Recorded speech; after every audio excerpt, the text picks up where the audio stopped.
슬슬 준비해야 되는 시기이기 때문에요. 2014년 유망 업종으로 LED 업종을 오늘 선정하셔서 관련 종목까지 양태현 대표가 분석을 해 주셨습니다. 자, 이어서 업종 테마 서바이벌 가겠습니다. 시장에서 또 주목할 만한 테마와 업종 종목 알아보는 시간입니다. 하나대투증권 강남지점 최두산 팀장님 오셨습니다. 어서 오세요. 안녕하십니까. 네. 2주에 한 번씩 오시는데요. 지난 시간에 오셔서 말씀했던 업종과 종목을 한번 리뷰하고 갈까요? 예, 지난 시간에 잉크테크라는 종목을 좀 말씀을 드렸습니다. 터치 신기술을 보유하고 있는 회사고 어떤 시장에 큰 반향을 일으킬 만한 어떠한 기술력을 가지고 있다라는 말씀을 드렸고 어떤 그 매수가를 정확히 제시해 드리기는 좀 상대적으로 어렵지만 조심스럽게 추세를 만들어가는 이평선을 주의하면서 매수를 해보자라는 말씀도 같이 드렸습니다.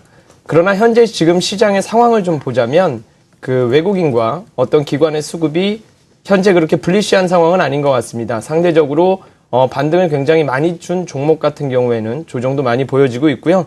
이러한 종목의 성격은 가장 중요한 게 투자 심리 같습니다. 그 심리가 어떻게 그 만들어지냐에 따라서 어떤 신기술을 가진 것들에 대한 관심이 부각되면서 올라갈 수도 있고 그렇지 않으면 밸류에이션 때문에 상당히 큰 폭의 조정을 받기도 합니다. 지금은 그러한 상황이라고 보이고요. 이 회사의 굉장히 중요한 선이라고 할 것 같은 60일선을 굉장히 강한 음봉을 거래량을 수반하면서 좀 떨어졌습니다. 그렇게 된다면 전 저점 그리고 121선, 200일선 그런 부분들을 좀 확인을 해나가면서 다시 좀 조심스럽게 보는 게 좋지 않을까 생각을 하고요.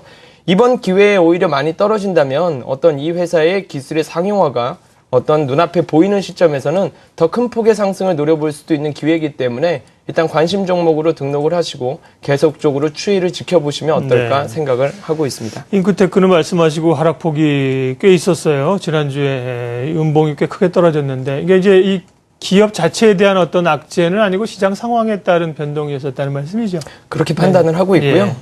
밸류에이션이 낮기 때문에 그때도 밸류에이션 말씀을 좀 드렸죠. 밸류에이션은 좋지 않지만 신기술에 대한 어떤 시장의 관심 여부에 따라 주가가 바뀔 수 있다라는 부분들을 좀 말씀을 드렸기 때문에 이런 주식들은 좀 변동성이 많은 걸 어느 정도 예측하고 접근을 해야 될 것 같습니다. 네, 주로 이제 IT 쪽이라든지 장비 이런 부품 쪽으로 이제 유망 섹터로 많이 보시는데요. 그 전에 그 말씀해 주셨던 종목들도 좀 동향이 어떤지 시장 흐름과 궤를 같이 하는지 잠깐 좀 오늘 덧붙여서 보고 가겠습니다. 예, 일단 시장 상황도 말씀드려야 될 것 같고 그리고 지속적으로 이제 제가 말씀드렸던 종목을 AS를 해드릴 텐데요. 이라이콤이라는 종목을 두 번에 걸쳐서 좀 집중적으로 말씀을 좀 드렸던 것 같습니다. 이라이콤 같은 종목 같은 경우에는 그 현재 밸류에이션이 굉장히 좋다. 그리고 삼성전자의 태블릿 성장과 가장 큰 궤를 같이 할 거고 중저가폰의 성장과 또 가장 큰 어떤 궤를 같이 하는 회사다라는 말씀을 좀 드렸고 밸류에이션 안정성 플러스 대폭적인 실적 성장이 예상된다라는 말씀을 좀 동반해서 드렸습니다. 이 회사 차트를 잠깐 한번 볼 수 있을까요? 네, 이라이콤 상당히 최근에 급등세군요. 네.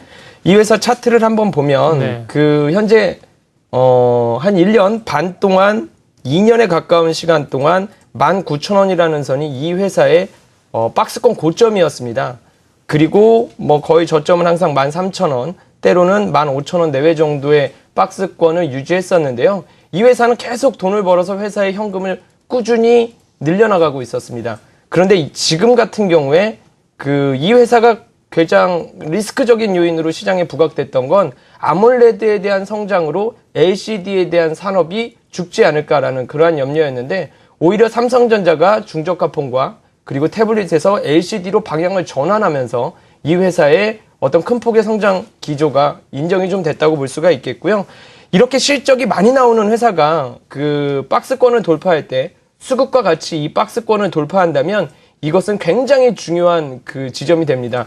항상 어떤 저항선이 됐던 게 지지선으로 바뀌면서 이 회사가 받을 수 있는 적정 밸류에이션을 찾아가는 그러한 모습을 받을 텐데요. 일단 1차적으로 목표가를 23,000원 정도를 제시를 해드렸었는데 그 모습을 좀 더 중장기로 보신다면 3만원 이상의 돌파도 충분히 가능하지 않을까라고 판단을 하고 있고요. 그 근저에는 내년 실적이 순이익이 약 500억 이상은 나오지 않을까라고 조심스럽게 좀 판단을 해보고 있는데 500억이라고 하면 현재 그 상대적으로 대만 회사들이 약 퍼를 12배를 받고 있습니다. 대만의 퍼가 12배이기 때문에 국내 시장의 퍼가 약 8에서 10배라고 본다면 그 정도 내외의 성장을 한다면 아마 대폭적으로 성장이 가능한 상황이다라고 좀 말씀드려야 되겠고요. 파트론이나 디스플레이텍 같은 회사가 굉장히 이러한 모습의 논리 구조와 거의 비슷합니다. 굉장히 네. 오랫동안 박스권을 유지하다가 실적 성장과 함께 박스권을 뚫었을 때 굉장히 높은 성장을 하게 되는데 이 종목도 그러한 부분과 같이 갈 거라고 생각을 예. 하고 있습니다. 예, 이제 오늘 또 준비한 얘기를 해야 되거든요. 그래서 종목 가운데 꼭 또 언급하실 거 있어요? 네. 뭐 조이시티도 탑픽으로 제시를 네. 해드렸기 때문에 말씀을 좀 드리자면 짧게 해주세요. 예. 왜냐면 오늘 거 봐야 되니까. 예. 횡보를 좀 계속하고 있는데요. 나쁜 종목이 아니니까 굉장히 좋은 네. 종목이니까요. 이 횡보 구간을 어떤 비중을 확대하는 그러한 전략을 사용하고 12월, 1월에 어떤 주가 상승을 같이 영위하시는 모습을 하시면 좋을 것 같습니다. 네. 자, 오늘은 반도체 쪽입니까? 유망업종이? 네. 그렇습니다. 소개 좀 해주세요. 네. 일단 그 시장 상황에 대해서 뭐 여러 번 말씀을 드렸었는데 IT 섹터를 좀 다시 봐야 될 것 같다. 뭐 스마트 디바이스를 봐야 될 것 같다. 그 긴저에는 실적이 있었죠. 그러니까 지금 시장에서 상대적으로 뭐 이름을 거론하기는 그렇지만 뭐 우량 대형주라고 하는 게 굉장히 많이 반등했습니다. 그러나 그 회사들의 실적이 현재 좋은 건 아니죠.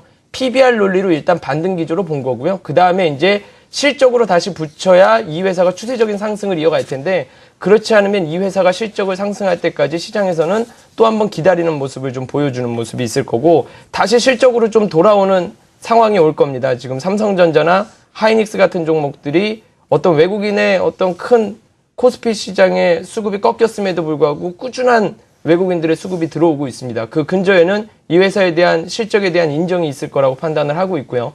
그렇다면 이 회사들의 실적을 견인하는 부분이 어딘가라는 포인트를 봤을 때 삼성전자는 태블릿과 중저가 폰이 가장 중요한 이슈일 거고 거기에 또 하나 반도체라는 부분이 있을 겁니다. 반도체라는 부분이 굉장히 오랫동안 성장하지 못했지만 치킨 게임을 오랫동안 해왔습니다. 그리고 그 치킨 게임을 성장했고 바로 앞에 뭐 서울 반도체 얘기도 좀 나오는 것 같은데요. 서울 반도체가 이렇게 성장하게 된 이유도 기술의 혁신에 있었죠. 반도체 부분에서도 기술의 혁신을 삼성전자가 주도하면서 SSD라는 가장 비싼 반도체 부품을 삼성전자가 굉장히 획기적인 기술 혁신을 통해서 한 단계 레벨업을 시킬 것 같습니다. 그러면서 삼성전자의 이익이 다시 한번 늘어날 것 같고요.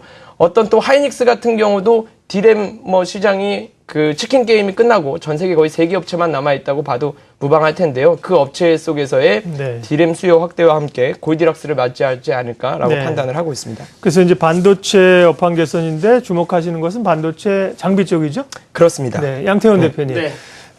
지금 이제 오늘은 최두산 팀장님께서 반도체 얘기를 해주고 계신데 반도체 업황이 좀 살아났잖아요. 삼성전자, 하이닉스도 실적이 좋았고요. 네, 관련해서 반도체 장비 쪽 얘기를 좀 하실 텐데 반도체에 대한 시각 있으시거나 혹은 뭐 최 팀장님께 관련해서 궁금한 거 있으시거나. 저도 네. 최 팀장님하고 마찬가지로 삼성전자에 대해서 항상 언급 드리는 부분이 실제로 제일 안정적이면서 갈 수 있는 부분이 삼성전자라고 또 보고 있는 부분이고요. 뭐 SK 하이닉스라든지. 근데 이제 뭐냐면 탄력적으로 움직이기 위해서는 부품주로 갈 수밖에 없습니다. 네. 왜냐면 규모에 대한 부분도 있고 추가적인 상승률에 대한 부분도 있다 보니까는 전적으로 우리 최 팀장님 말씀하시는데 있어가지고 동의를 하는 부분이라고 보고 있고요. 네.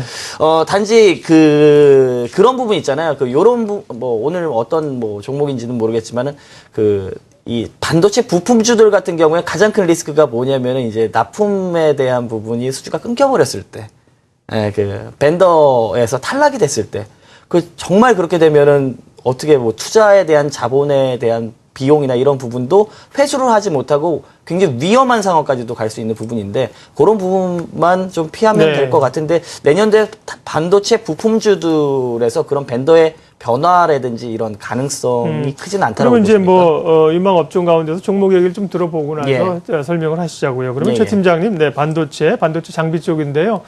유망 종목들 워낙 많기 때문에 좀 압축을 해 들어가 보죠.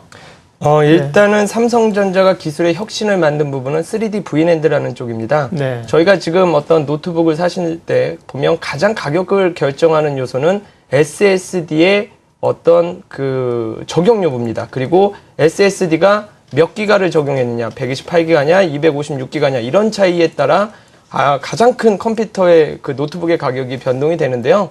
어떤 그런 쪽에서 3D V랜드라는 새로운 기술을 가져왔습니다. 기존의 어떤 평평한 구조를 적층 구조로 만들면서 굉장히 그 용량을 높일 수 있는 기술을 만든 것이죠.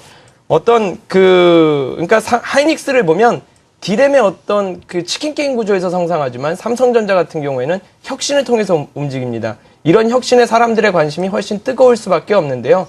이 3D V랜드라는 기술을 봤을 때 기존의 노광 장비의 어떤 사용이 굉장히 줄어들고요. 증착과 시각 기술이 중요해지면서 그거와 관련되는 회사들의 수주가 굉장히 대폭적으로 늘어나게 됩니다.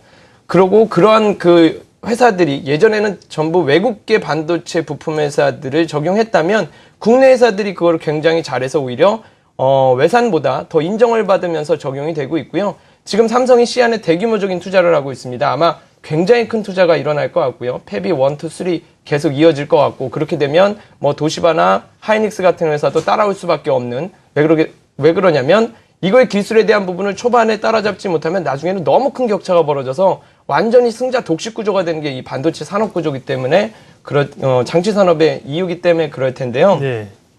그 3D V랜드라는 측면에서 그러면 식각과 증착을 전문적으로 하고 수주 베이스가 탄탄한 회사들을 좀 보자라고 좀 얘기를 할 수 있겠고요. 이런 기술들은 쉬운 기술이 아닙니다.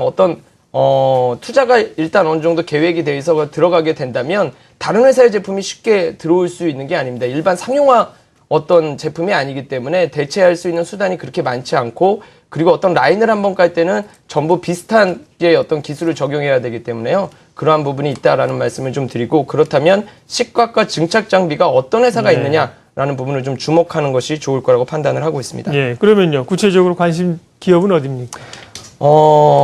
몇 가지를 좀 들어보겠습니다. 일단 원익 IPS, 테스, PSK라는 세 종목이 증착과 식각 장비에서는 가장 눈에 띄는 것 같고요.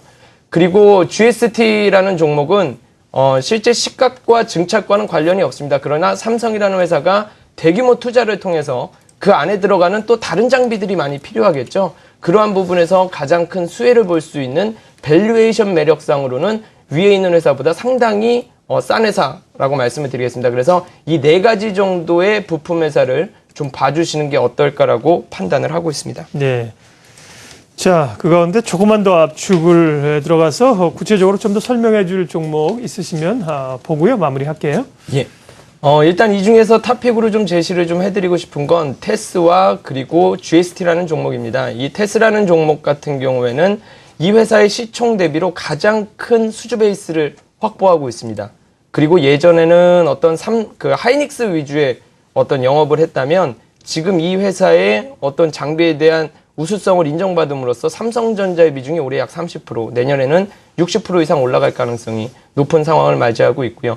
한 100억대 내외 정도의 매출을 하던 회사가 올해 4분기에는 300억을 넘는 매출을 할 것 같습니다. 굉장히 눈에 띄는 성장인데 그 이유는 시안 공장 투자가 반도체 공장 투자가 한 걸음을 내딛기 때문에 본격적인 수주가 나온다고 판단을 좀 해주시면 되고요. 내년에는 1년 내내 이러한 기조를 유지해 줄 것 같습니다. 그러나 상대적으로 주가가 좀 올라가 있어서 어떤 이격 조정이나 이런 부분에서 좀 부담스러운 상황이 있기 때문에 다른 종목을 하나 좀 덧붙여서 포트폴리오를 제시해 보면 어떨까 합니다. 그게 GST라는 종목인데요. 이 회사는 유해가스 저감과 반도체를 만들 때 나오는 열을 냉동시키는 그러한 전기식 칠러, 그리고 또 OCR 본딩 장비라는 세 가지 품목을 하고 있는데요.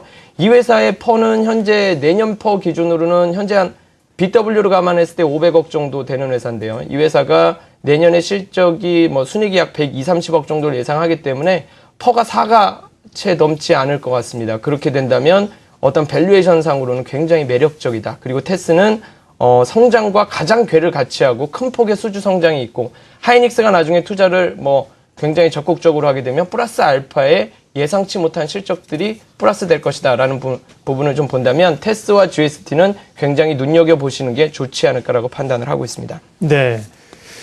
오늘 반도체 관련된 이야기였고요. 장비 업종 가운데 테스하고 GST 두 종목인데요. 차트도 준비하셨나요? 예. 짧게만 그럼 볼게요. 차트 그럼. 예. 그 GST를 먼저 좀 말씀을 드리겠습니다. 이 회사도 보면 오랫동안 꾸준하게 성장을 했습니다. 왜 그러냐면 이 회사도 꾸준한 매출과 영업이익을 성장을 시켰습니다. 불과 한 3년 전까지만 해도 400억에 불과하던 회사의 매출이 작년에 600억대, 올해는 800억대로 성장하는 모습, 내년에는 1000억대로 성장을 할 것 같고요. 이 한 단계의 또 박스권 고점이 이 회사의 저항선으로 유지하고 있는데요. 4분기 실적이 이 회사 또한 역대 최고입니다. 230억 정도 나올 것 같고요. 그리고 4분기에는 300억을 넘어갈 것 같습니다. 내년에는 그 300억대 기조를 꾸준히 유지해 줄 것 같고요. 그렇다면 이 회사 영업이익률이 10%가 넘는 상황이기 때문에 굉장히 눈에 띄는 성장이 가능할 것 같고, 펄을 약 5만 잡아봐도 내년 순이익을 뭐 120, 30억이라고 잡는다면 600억에서 650억까지 좀 그 정도는 무난하게 가지 않을까라고 판단을 하고 있습니다. 그 다음에 살짝 테스도 좀 말씀을 드리면요. 예.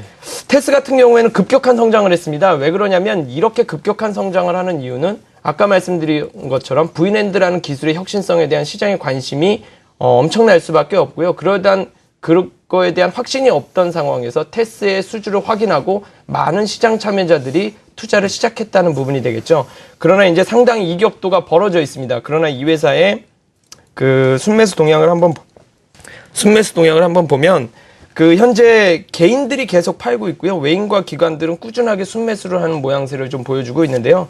대부분의 상승하는 종목들을 보면 외국인과 기관은 꾸준히 삽니다. 어느 정도 목표가가 될 때까지 계속 사지만 개인들은 올라가면 파는데요. 일단 그 외국인과 기관은 일정한 방향성을 가진 수급을 가지고 있다라는 부분을 좀 말씀을 좀 드려야 될 것 같고, 수급을 그 기반으로 이 회사가 이제 차트가 계속적으로 올라가고 있는데, 현재 21선을 깨지 않습니다. 급등주의 어떤 전형적인 어떤 모습이라고 좀 할 수가 있겠는데, 21선의 지지 여부, 그리고 전저점의 지지 여부만 확인하면서 매수 비중을 좀 높여나가시는 것도 괜찮지 않을까라고 판단을 하고 있습니다.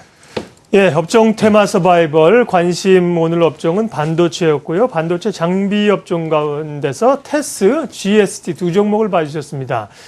이 반도체 장비 같은 경우는요, 우리가 이제 실생활에서 사용하는 제품이 아니기 때문에요. 이런 쪽 투자하시는 분들은 개별적으로 좀 공부가 필요합니다. 그래서 주류가 뭐냐, 흐름이 어떤 거냐, 일반적으로 우리가 소비재처럼 뭐 마트에서 뭐가 잘 팔린다, 추세로 판단할 수가 없는 거기 때문에요.